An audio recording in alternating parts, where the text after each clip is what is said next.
What's up, guys? Okay, so chapter 519 of Fairy Tail is out, and I already know that if you read it, a lot of you are probably pissed off about it. I know I was when I first read it, but after reading it a second time through, I kind of got over it, only because it's Urza. Now, I know people like to complain for that exact reason that, oh, it's always Urza who gets these power ups, oh, she's always doing bullshit, defying impossibility, doing all this stuff that she shouldn't be able to do. But that's the character that Mashima's built up. That's the character that Urza has been since her introduction. It's who she's been throughout this entire manga series. There's no reason for him to basically completely rewrite her trope just because fans are angry about it.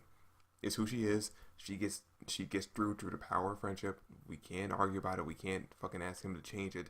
Because if he changes that, then that's basically changing the whole character altogether. So we just have to accept the fact that yes, Urza will always be able to do the impossible. Break a meteor like she did, even though she only has the access to her one arm in this chapter, because it's Urza.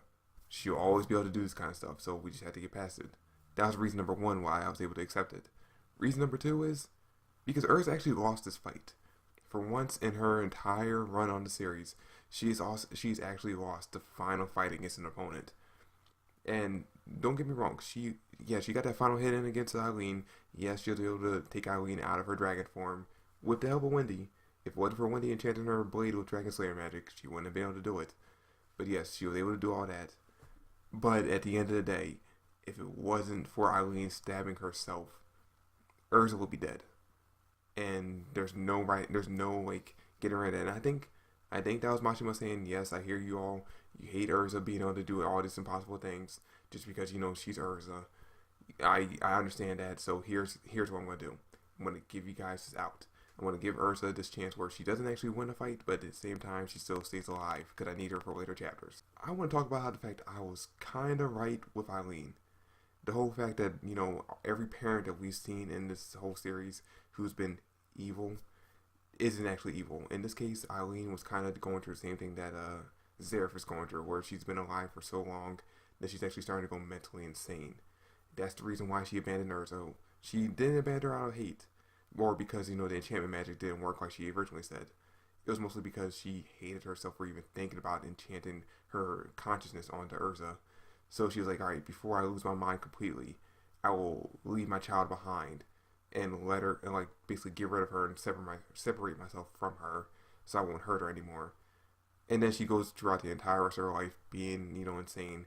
And then that flashback, that, little smirk that Urza had when she was down for the count and Eileen was about to kill her, gave her, brought her mind back a little bit. Brought her back enough so that she remember exactly why she left Urza before. The truth behind everything, not the, basically lie that she came up with off the top of her head. And let her just, back off from killing her and made her realize that, hey, this is my kid. I love her. I'm going to let her live. I'm going to sacrifice myself for her.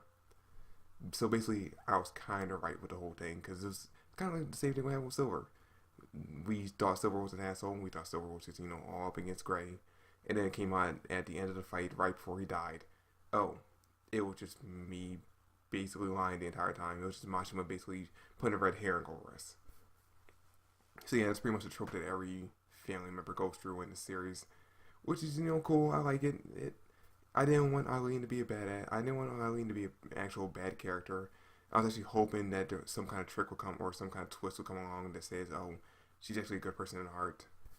But yeah, and I'm glad we got this chapter. I'm glad we got to see Eileen actually, go out and at least end on a good note. At least end on being kind of a good guy.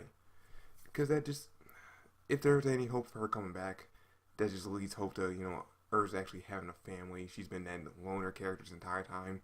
Yeah, her family's the guild and all that, but she's the only character who hasn't really had any semblance of a family in the series. So I'm glad to see her actually get a mother figure in this if Eileen survives. But yeah, that's pretty much what happens in the chapter. Next chapter we see that it's going to be going back to Natsu, because the chapter I believe is called Dragon and Demon. So it's going to go back to Natsu with the whole dragon seed and demon seed inside of him. Finally figure out what's going on with that. Can't wait to see what happens with that. But yeah, that's it for the review. Thanks for watching. Hope you enjoyed. If you did, drop me a like, subscribe to the channel. I greatly appreciate it. Comment down below with your thoughts, and I'll catch you guys later.